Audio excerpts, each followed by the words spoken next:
थोड़ी देर बाद आपका हिंदी का पेपर होने वाला है। तो 18 फरवरी को हिंदी का पेपर है। तो आओ आपको बताता हूँ सूरदास का जीवन परिचय। अगर आपने ये जीवन परिचय नहीं तैयार किया तो आपके नंबर कट जाएंगे। देखो जो जीवन परिचय आता है मैं दिखा दे रहा हूँ, ये देखो महाकवि सूरदास जी का जीवन परिचय आने वाला है। इसको अच्छे से तैयार कर लेना, मैं आपको इस वीडियो में पूरा समझाऊंगा। और देखो अब ज्यादा देर की वीडियो नहीं होने वाली, मैं एक नई सीरीज स्टार्ट कर दिया हूँ जिसमें एक दिन के अंदर मैं सारी वीडियोस लेके आ जाऊंगा।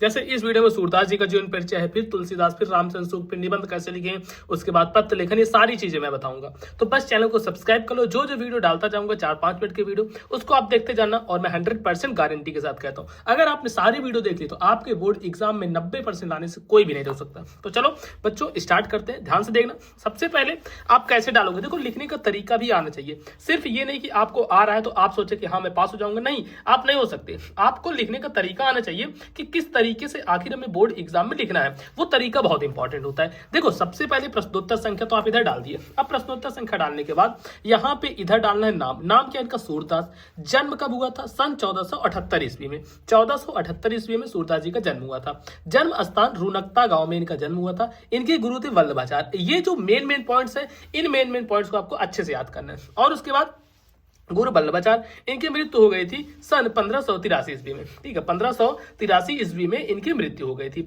अब इसके बाद रचना इनकी साहित्य लहरी सूरसागर, और एक रचना थी सारावली। ये चीजें हो गई। मैं आपका क्विक रिवीजन करवा दे रहा हूँ, एक साथ समझो। पूरा क्विक रिवीजन की यहाँ पे सीरीज स्टार्ट हो चुकी है। अब इसके बाद देखो जीवन परिचय डालना है, और इसको इस प्रकार से लिखना है कि जब भी कोई भी एग्जामिनर देखे, पूरा पढ़ने की जरूरत ही ना पड़े। काली पेन से बीच बीच में ऐसी हेडिंग डाल देना, ये चीजें पॉइंट्स लिख देना कि देख कर ही एग्जाम में टिक कर दे कहीं भैया तुम्हारा सही है, बस, और तुम नंबर पा जाओ। इस तरीके से करना यार। और किस जिले से वीडियो देख रहे हो ये भी जरा मुझे कमेंट बॉक्स में बताना कि आप लोग कौन से जिले से वीडियो देख रहे हो। अब देखो यहाँ पे डालना, इधर जीवन परिचय, हेडिंग डाल दे जीवन परिचय। अब देखो सूरदास जी का जन्म सन 1478 ईस्वी में रूनकता नामक गांव में हुआ था। ऐसे लिखना, सूरदास जी का जन्म सन 1478 ईस्वी में रूनकता नामक गांव में हुआ था। सूरदास जी जन्म से ही अंधे थे। सूरदास जी जन्म से अंधे थे, यानी इनको आंख से कुछ दिखाई नहीं देता था। और इन्होंने श्री कृष्ण की बाल लीलाओं का, मानव स्वभाव का एवं प्रकृति का ऐसा सजीव वर्णन किया है जो बिना आंखों से देखी संभव नहीं था।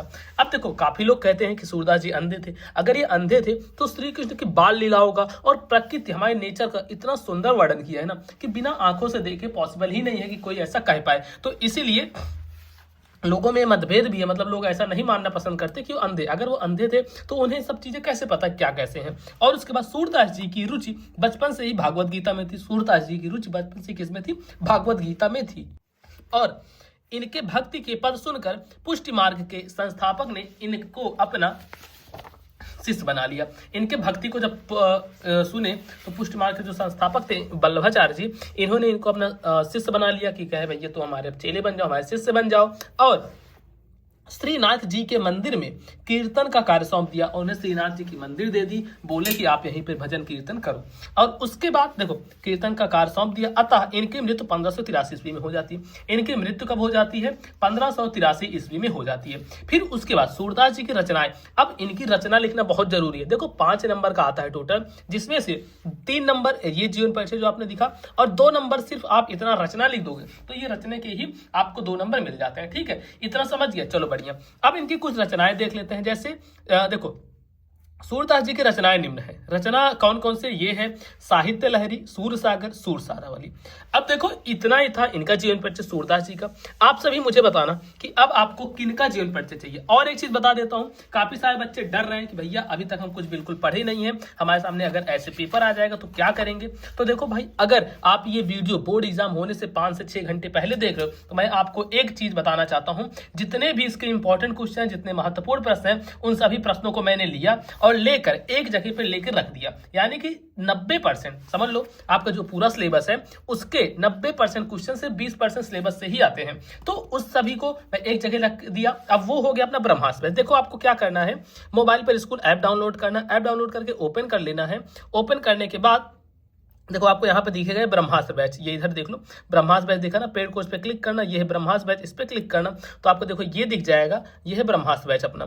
तो ये इसको बाई कर लेना, सिर्फ 99 रुपए में है। और इसमें सिर्फ वो चीजें दी गई हैं कि आप बोर्ड एग्जाम से अगर 4 से 5 घंटे इसको पहले इसको लेते हो और इसमें ऐसी ऐसी चीजें जो आप रिवाइज कर लेते हो 4-5 घंटे में पूरा अच्छे से पढ़ लोगे, तो पढ़ने के बाद आपके भी बोर्ड एग्जाम में 80 से 90% कहीं नहीं गए। ये चीज मैं गारंटी के साथ कहता हूँ, 80-90% कहीं नहीं गए, क्योंकि इसमें सारे इंपॉर्टेंट क्वेश्चन दे दिए गए हैं। आपको ये नहीं रहेगा कि 1 घंटा पहले बुक में ढूंढो, चीजें देखो तब जाके पढ़ो, नहीं, जो चीजें इसमें मात्र उतना पढ़ लोगे तो बोर्ड एग्जाम में बहुत अच्छे नंबर लेकर आओगे।